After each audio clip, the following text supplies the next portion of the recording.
like every site we do everywhere we go. And if I could just add to that, I think it's important to note that the president has been back to the Hilton since. We have done massive, major events since. I know some other people have tried to take credit for those events, but we have successfully done major events since then. UFC 250 on the South Lawn, Game 3 at Madison Square Garden, the July 4th fireworks celebration on the Mall. That was an NSSE. We pivoted to overseas trips, major overseas trips for the president, and then we pivoted to the president attending the FIFA along with foreign heads of state to include 100,000 people at MetLife Stadium. So it's been major events. We have almost every week. This is what the men and women of the Secret Service are doing, and they're just incredible at what they do.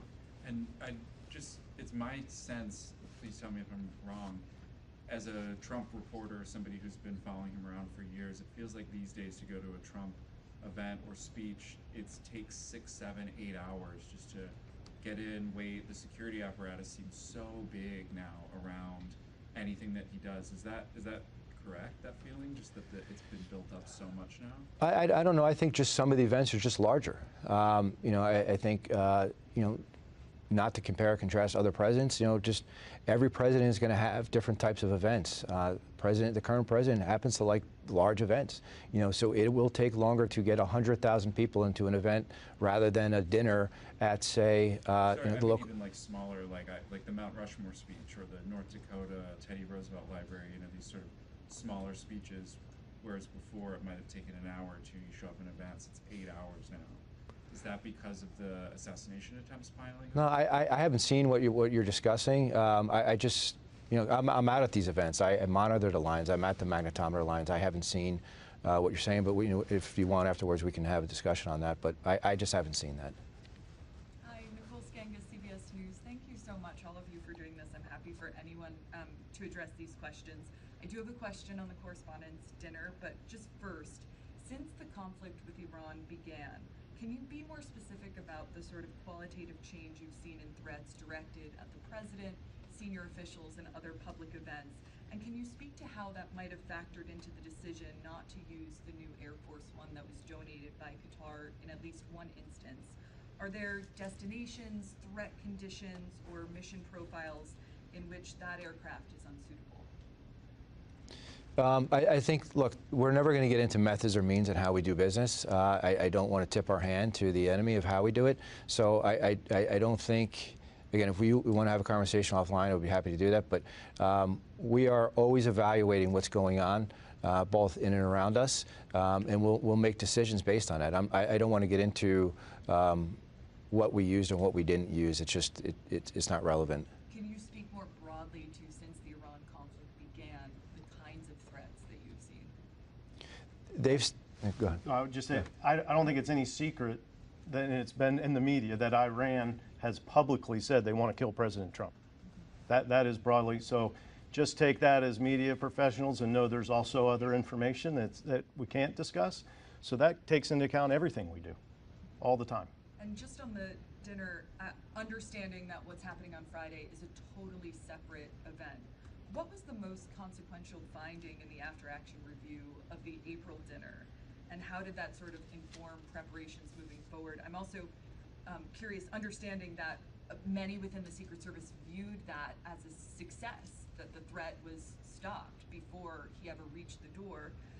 Was the fundamental problem that the outer perimeter was too close to the protectees, or that an armed person was able to reach even the edge of it without being detected? No, I'll say it again. I think people don't understand the distance. We have to start and end our perimeter somewhere.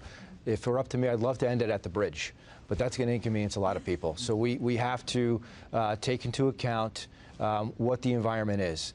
We do blast analysis. I won't get into that, but we look at the site in very many different ways. We're not going to advertise how we do it, but when you talk about that one site, it's almost two sites. So how we set up that perimeter and where we ended it is where we felt comfortable with our special teams as to where we needed to put it. Again, I'll repeat myself, we're talking almost 120 yards from magnetometers to podium. That's over a football field. If you look at some of the other government buildings around town, I won't name them, some of their magnetometers are actually inside the building. We don't do that. We have standoff distance.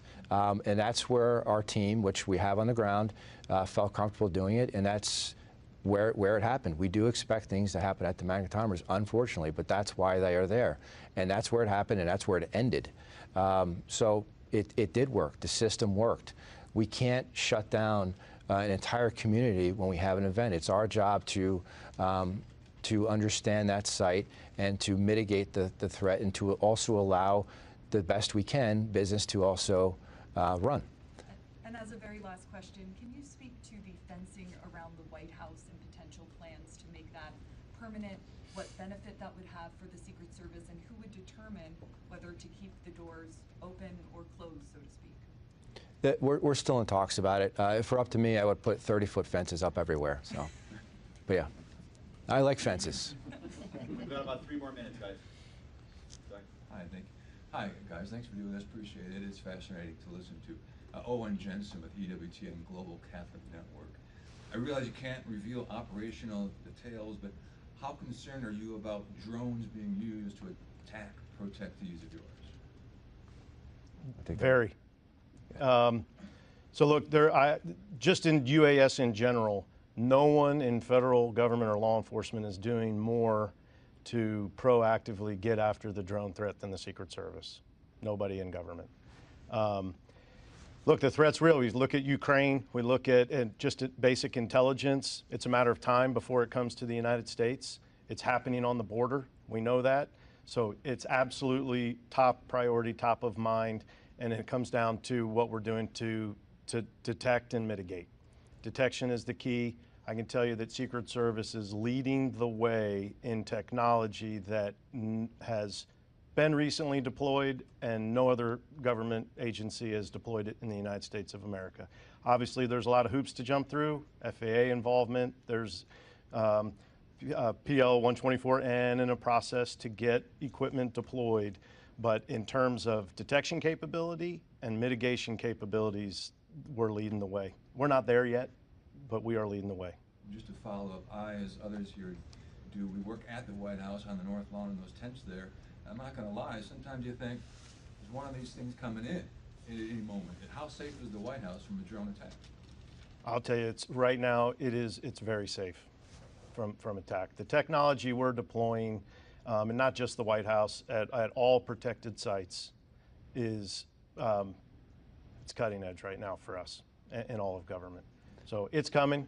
Detection is the key, but you've got to be able to mitigate. And the mitigation technology is what the overall defense industry is really working hard to keep up with new threats. The threat continues to get tougher and tougher. You know, you're talking fiber optic controlled drones now, dark drones.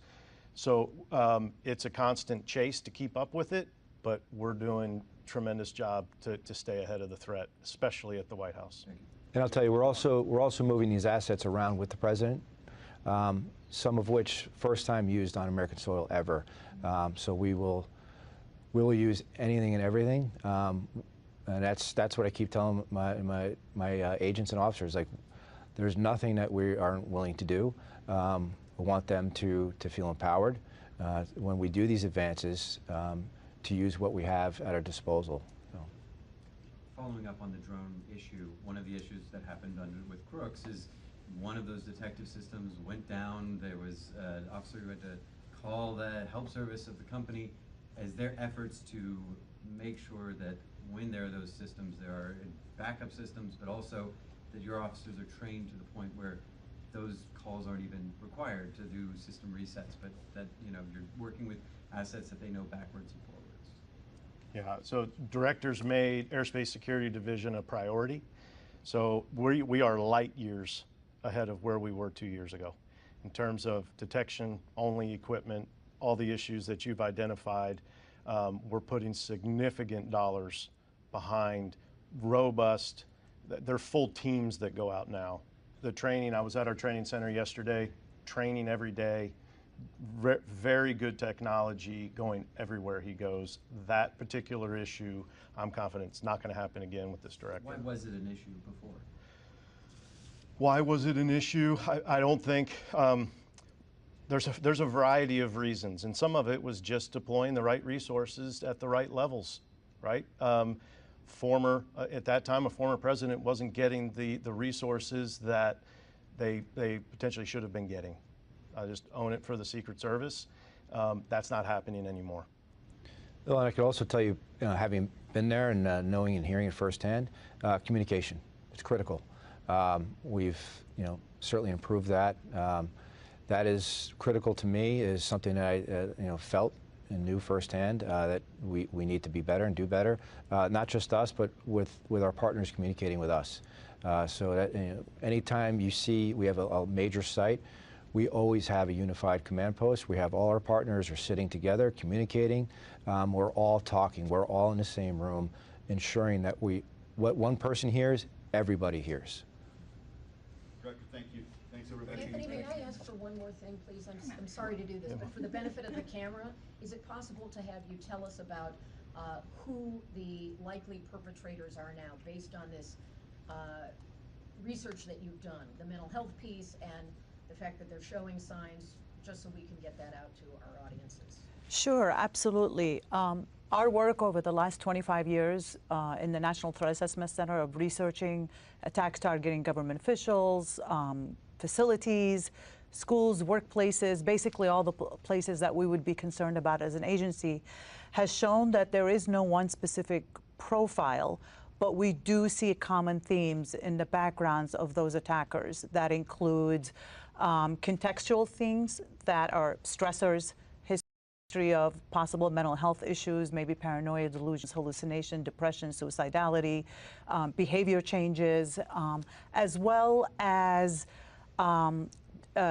common motives, meaning that by far in all of our research, we see that the most common motive why someone carries out an attack is typically related to a grievance, and that grievance could be focused on a person or an idea or an ideology that becomes a fixation and negatively impacts every aspect of their life, to the point where they want to take revenge, whether they feel they're being persecuted or they feel that they've been wronged, and that is engaging in violence is the way that they use to solve their issues.